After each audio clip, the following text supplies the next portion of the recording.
The matter was not contemplated. The matter was not contemplated by the arbitration agreement. The matter was not contemplated by the arbitration agreement. The matter was not contemplated by the arbitration agreement. That, remember, in the arbitration agreement, we can specify specific disputes. We can provide for specific disputes to be referred to arbitration.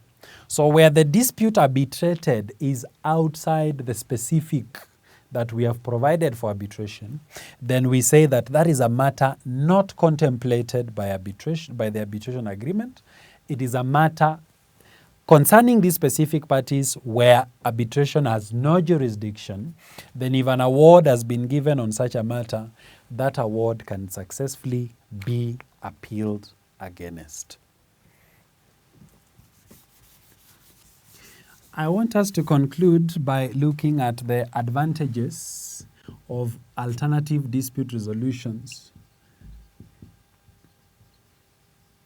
Advantages of ADR.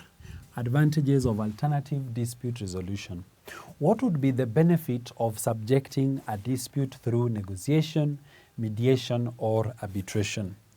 So some of the good things we get would be related to the fact that they are quick or they are fast methods of resolving disputes, that all parties cooperating, then we can have a dispute resolved very fast.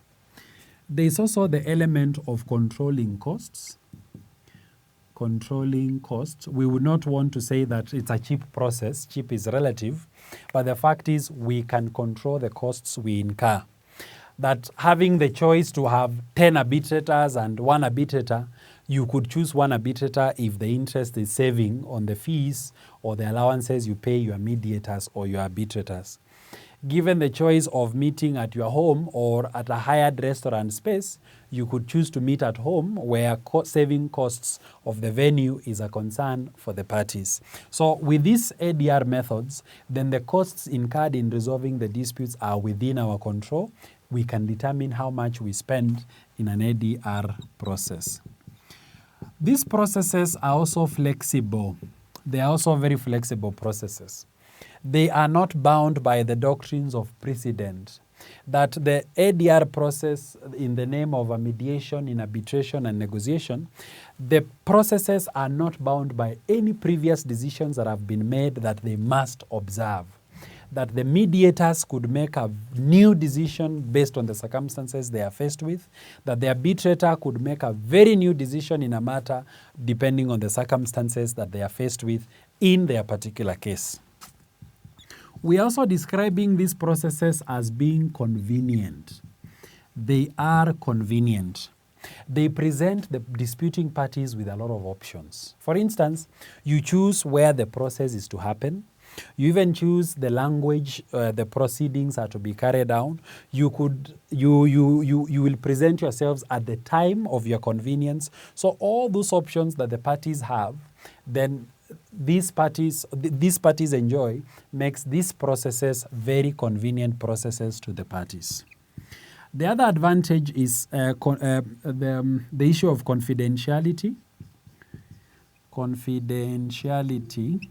Confidentiality, that these processes do not expose the disputing parties to public scrutiny, that we will not be resolving our disputes in public spaces. So any matters that require confidences then can be successfully secured through a negotiation, a mediation, or an arbitration process.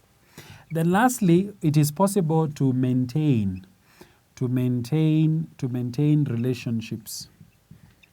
It is possible to maintain relationships, and the idea is these ADR methods are not in their nature very adversarial, that they can be very good processes to follow if it is in the interest of the parties to have their relationships maintained. Look, for instance, what we have with a negotiation process.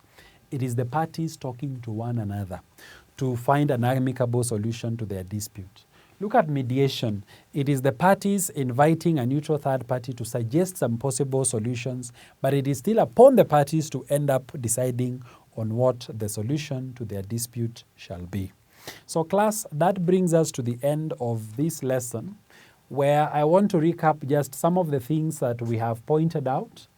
We have introduced ourselves to the challenges of going to court to resolve our disputes, which have introduced us to consider an alternative where we have looked at negotiation, mediation, and arbitration as possible alternatives to resolving our disputes.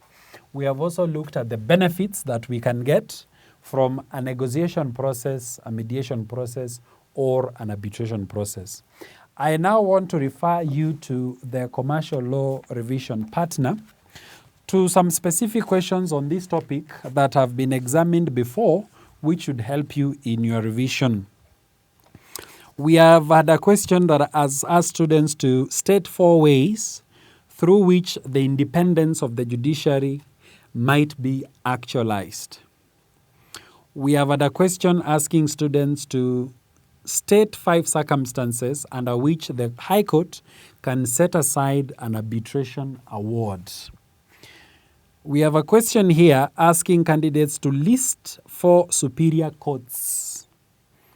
We have a question here asking candidates to explain the following: establishment of the High Court, composition of the High Court, jurisdiction of the High Court, and such other questions. So we are urging you to look at the revision partner in the course of your revision to help you go through these areas. Thank you very much. Thank you for watching this video. Don't forget to get yourself a copy of our professionally prepared study text and revision partners. Visit our shop along Tom Boyer Street, Pioneer House, 3rd floor, opposite Fire Station.